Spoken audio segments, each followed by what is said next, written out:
The main reason people get their CPA license is because they think it's going to help them make more money. But does it really? Today, we're going to be looking at how much of a difference your CPA license actually makes in your career. And by the end of this video, you'll know exactly how much money you can expect to earn as a CPA over your entire career. So let's get into it. So to see how much it really matters, we're going to track 2 recent college grads as they start their careers and see how much the CPA license impacts them over their entire career. So student 1, we're going to call Tom, and student 2, we're going to call Ryan. Let me set the scene. Both Tom and Ryan graduated from big business schools in the Midwest, and they got accepted to audit associate positions at EY with a $75,000 starting salary. You know, they both had a good resume, they're hardworking guys, and they're really excited to get their career started. Tom starts working and immediately makes the CPA exam a big priority. And it's a little stressful because he's starting at a new job, working, and also studying for the exams. So he's a bit stressed, but he feels things getting easier and easier every single day. He works hard, he stays consistent, and after 18 months, he finally passes all 4 CPA exams just a couple months before his promotion to senior associate. Ryan, on the other hand, starts work and just wants to focus on work. He knows he's going to get to the CPA exam later, but for now, he wants to focus on work and make sure he does a great job. And he does that. You know, he works really hard, he makes some really good connections, and gets a really good reputation for himself. And at the end of the year, he's noted as a top performer, and he gets a $1,200 bonus at the end of the year, whereas Tom only got a $700 bonus. And about 2 years into their career, they're both promoted to senior associate. But over the next 3 years, Tom is able to start putting more work and focus into his actual job because he's not swamped with the CPA exam. So he has more time to focus on actual work, which helps him, start gaining a better reputation. He's working on decent clients, nothing crazy, but he's happy with how his career is going. And after about 3 years of this, he's eventually promoted to manager, where he's making $120,000 a year. Ryan, on the other hand, is working for the office's biggest and most important client because he's gotten such a great reputation for himself.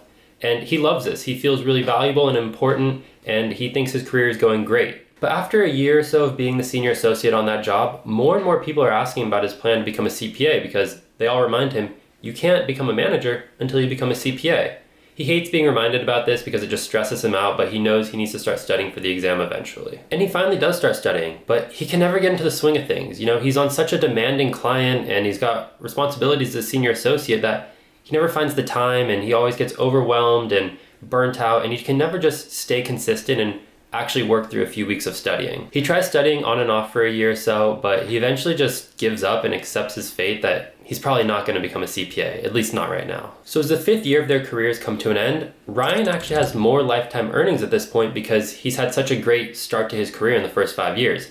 But he's just seen Tom become promoted to manager while he's still a senior associate. So Tom is now a manager and making about $130,000 a year. And he's developing more skills, developing more relationships, and becoming a more valuable member of the firm. And he's really excited about the future of not only his career, but the firm. They're bringing in good business, he's getting good clients, and he's becoming more specialized in his industry as well. So the future is looking very bright for Tom. Ryan, however, is still a senior associate, and he's kind of accepted the fact that he's not going to become a CPA and accepted the fact that there's no more upward mobility at the firm at this point. So he starts looking elsewhere for jobs, and thankfully, he's had a great start of his career. He's got a great resume, so he definitely has opportunities. And he eventually finds a mid-sized tech firm that he moves to, making $110,000 a year. Both Ryan and Tom continue in these roles for the next couple of years with salary increases every year.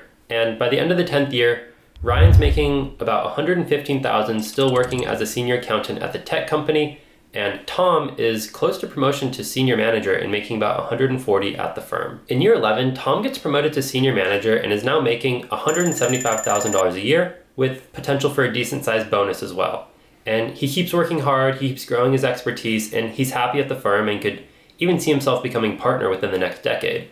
But despite that, he has gotten contacted by many other companies with really interesting opportunities, so he has been considering leaving the firm, but as of right now, he's very happy to be a senior manager. Ryan, on the other hand, is finally promoted to assistant controller in year 13. He's now making about $130,000 a year, and he's happy with this, but he's not sure how much more upward mobility there will be because there are CPAs who are around the same level as him who will definitely be getting promotions before he will. In year 17, Tom decides to leave the firm. He was making over $200,000 and had a great experience there, but it was time to go. He had been contacted by a real estate development firm who was able to offer him $275,000 to come be the VP of finance for them.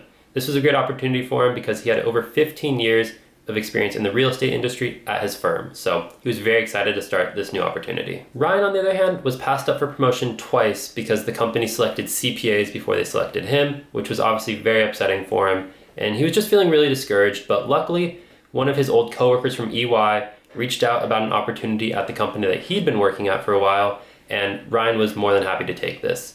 Unfortunately, it was just a lateral move, but he was still excited to have a new opportunity. At the end of year 17, Tom's career earnings are $2.3 million and Ryan's are $1.8 million. By year 20, Ryan has resigned himself to being an assistant controller for basically the rest of his career, which he's okay with. He can do the work easily enough since he's been doing it for so long, and he makes about $130 and expects about a 1 to 2% raise over the next coming years, but he's not completely happy with how things turned out, and he definitely does have some regrets. But Tom is flying high. Things have really never been better. You know, he's done great at his new job at the real estate firm. He had so many connections that he made in public accounting in the real estate industry, so he was really able to bring more business to the development firm, which was amazing.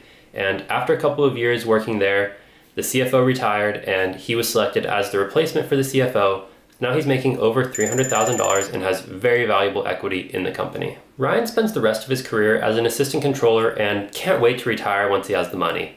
Thankfully, he was very responsible his entire career, so by the age of 60, he's able to retire with a decent nest egg. Tom, on the other hand, is loving his work. He couldn't be happier. But at the age of 60, he also decides to retire because he wants to spend more time with his family. He does stay on part-time as a consultant for the board of directors, but he doesn't do it for money because he already has enough money saved up and he has valuable equity in the company, so he doesn't need it, but he just loves the work and wants to stay busy. So over the next couple of years, he spends time consulting part-time and the rest of the time hanging out with his family and traveling.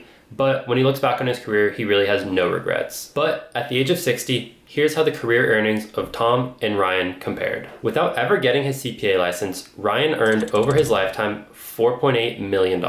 But Tom, as a CPA, earned almost double that, with over $9 million earned over the course of his career. So as you can see, Tom really made so much more than Ryan over the course of their careers, but most of that came in the latter half of their careers when the benefits of having the CPA license really started to compound and Ryan was getting less opportunities, less money, and Tom really had, the world at his fingertips. He could do anything with that license. But here's what's even crazier. If you assume that both of them saved 20% of their income every single year and invested that at a compounding rate of 7.5%, this is what they would have saved. Ryan's retirement fund would have been $4.3 million and Tom's would have been $6.6 million. That's over $2.3 million that Tom has for retirement that Ryan just doesn't. That's a huge difference, and it's all because Tom made a sacrifice at the start of his career that Ryan didn't. And I know the CPA exam can seem unimportant or overly challenging, but it really can make such a big impact in your career. Not even just earnings, but happiness and career satisfaction. So it's definitely a small sacrifice at the start of your career that you can reap the benefits of for the rest of your career. I hope this video showed you that, and if you're interested in becoming a CPA, a great place to start is the link in the description below. It's 100 free CPA exam multiple choice questions, so you can get started on your study journey and you too can eventually become a CPA.